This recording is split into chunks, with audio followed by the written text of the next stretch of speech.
Now here's a first for this channel, a high-end knife. This is just a box, there's a knife inside, trust me, you'll see in a moment. So this is well outside of my price range when it comes to knives. You know, you have to save somewhere, and I have a lot of expenses for historical arms and armor, and $1,000 swords and things of that nature. Firearms as well, which can be expensive, ammo.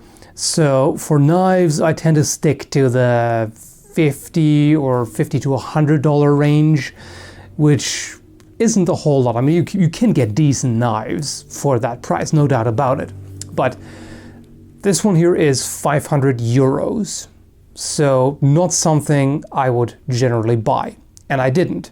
I was contacted by Tools for Gents. That's an online store. I'll link it in the video description. And they kindly offered to send this to me for review. Of course, as always, under the condition that I just talk about my honest thoughts about it. So yeah, and that's exactly what I'm going to do. Now first, I'm going to give you my initial thoughts, first impression. Then I'm going to use it for a while, a couple of months. And then I'm going to make the final review video. So 500 euros, that's a lot of money for a knife, at least in my opinion. For a dedicated knife collector, it might not be that big of a deal, but what do you get for it? So this knife here is made by Cheburkov in Russia. I probably mispronounced that. There is a range of really nice looking knives that he makes. This one here has an M390 steel blade. So that's a kind of steel that I hadn't even heard of before. I had to look it up. It's one of the so-called super steels, and it's got a supposedly takes an amazing edge. It's got a very high edge retention and corrosion resistance, titanium handle. And so my first impression was kind of interesting. When I took it out of the box the first time, I was kind of like, so this is all? I don't know what I was expecting, but the thing is, when I took it out at first, this needed to be broken in. So when I first opened it, this wasn't particularly smooth. So that at first confused me a little bit because I expected a very smooth action, which it is now. It just took, in fact, quite a short break-in period. I was, in fact, just, opening and closing it for a little bit. To give you a closer look, it's got these decorative grooves in the handle, which give it a bit of a high-tech sci-fi look almost.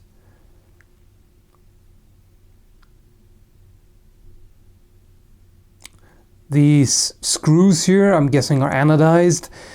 I haven't been able to find much information about it, like about this knife maker in general. The website is in Russian, and I try to look elsewhere, but there's very little information, if any, about this knife maker. It's apparently not very well known, in North America at the very least. The pocket clip sort of blends in with the overall design because it's the same kind of finish and color. So it looks quite nice. And the knife is very light. I mean, titanium, you can imagine, of course, that reduces the weight quite a bit. In fact, again, one of those fun things, I had a bit of a, I guess, newbie moment, because when I first had it in my hand, I was kind of like, this feels cheap, because I've got the association of very light handles with generally cheaper knives, the kind of thing that has very thin handle scales and somewhat flimsy. But in this case, obviously, it's the opposite. Titanium being high quality and somewhat expensive material that it is actually, it's very strong, but it is extremely light. So in this case, that actually says something about the quality rather than lack thereof. But I found it kind of funny how, my first impression, I didn't really get it at first, so to speak. And now I'm starting to appreciate it more. Now I'm not going to say too much about it in terms of quality yet. The initial assumption is, you know, based on the rule of you get what you pay for, this better be good, so to speak. And from what I can tell, the fit and finish is absolutely flawless. As far as the blade is concerned, this to me is basically the definition of no-nonsense design. It's a simple but effective shape, full flat grind, so this should cut quite nicely. And speaking of cutting, I'll show you the sharpness out of the box. Good old phone book paper test. Yeah, that's nice. There's a bit of wood. Oh yeah, it bites in quite nicely.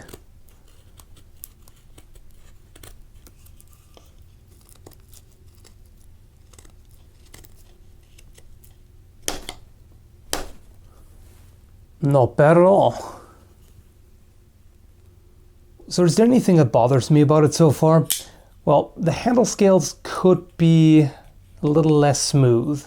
I mean, there's the grooves to give you a bit of traction, but it's really not a whole lot.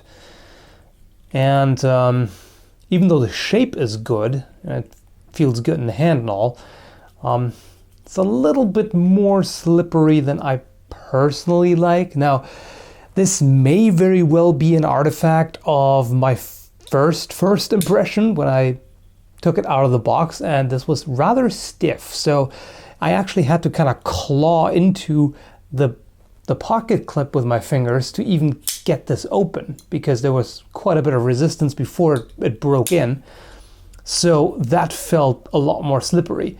As it is now, as you can see, it's really easy to open and close it, and so not a problem there. So I might, well, I might not. I was gonna say I might put some grip tape on there, but no, I'm not gonna defile the thing with grip tape. This is just too nice looking and too fancy. I can't really do that. But, you know, considering how smooth it is now, it doesn't appear to be a problem anyway. So, as I said, I'll just keep using it for a while, and then I'll get back to it and give you the full review. By the way, let me know what you think about this background here. I figured this padded jacket here would look nice and for the contrast and everything. But let me know what you think either way. Also, if you know anything about Cheburkov knives, if you have one, or you have more information about how they're made and materials and all of that, please let me know. So, until then, thanks for watching.